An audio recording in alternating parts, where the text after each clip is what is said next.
For the last 2 decades, my students and the thousands of visitors to the MedEdit's medical admissions website have read my top-ranked articles on medical school interview thank you notes. For all one-on-one traditional medical school interviews, we recommend sending a thank you letter.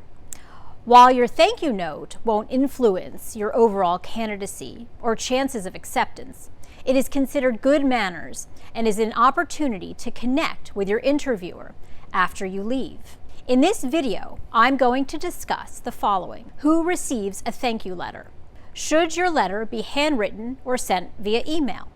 How should you write the medical school thank you letter? And we will also review a sample medical school interview thank you letter. Let's get started now.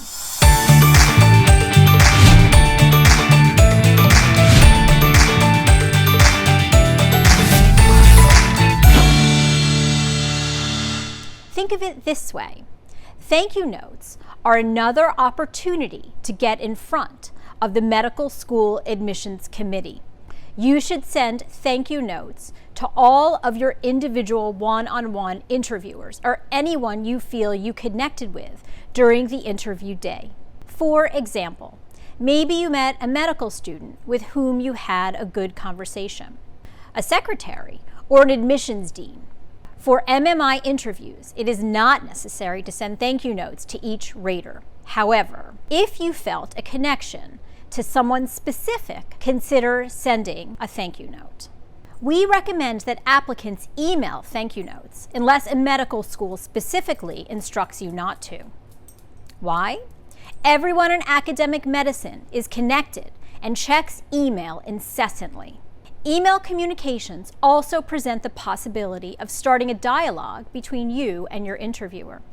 An email thank you note can also be saved and filed. A written thank you note, on the other hand, could end up in your hard copy file at the medical school, but it could end up in the garbage. MedEdit's clients have had great luck with email thank you notes. Interviewers sometimes hit the reply button, acknowledge receipt, and express something positive. Don't worry if you do not receive a reply to your email. This is no indication of your acceptance status at that school. So, what should your thank you note consist of? In the subject of your email, I suggest keeping it simple and writing the words thank you, which is logical. Ideally, your thank you note should be concise, yet should touch on some aspect of your interview that was unique or distinctive to you. You should also mention something you value about the medical school that relates to your interests and the topics discussed during your medical school interview.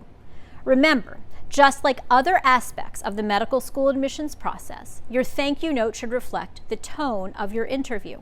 For example, if you had a great connection with an interviewer, your note might be longer and more personal. But if your interview was brief or had scripted questions that led to little conversation, you might only mention specific things you like about the medical school.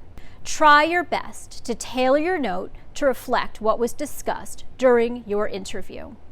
In the description below, I linked to an article on the MedEdit's medical admissions website, which gives an example of a thank you letter. The student does not waste time and thanks the interviewer for her time in the very first sentence of the letter. She then goes on to explain how the medical school would be a good fit because of her interest in helping the underserved and the school's initiative to reach out to this community. She also brings up a research topic that was discussed at the interview, which effectively reminds the interviewer of the conversation with the student. Finally, she invites further dialogue by offering to provide additional information. For more information on medical school post-interview thank you notes, subscribe to this channel, read more medical school post-interview thank you notes below, and visit mededits.com to sign up for a free 15-minute consultation. Thanks for watching, and see you in the next video.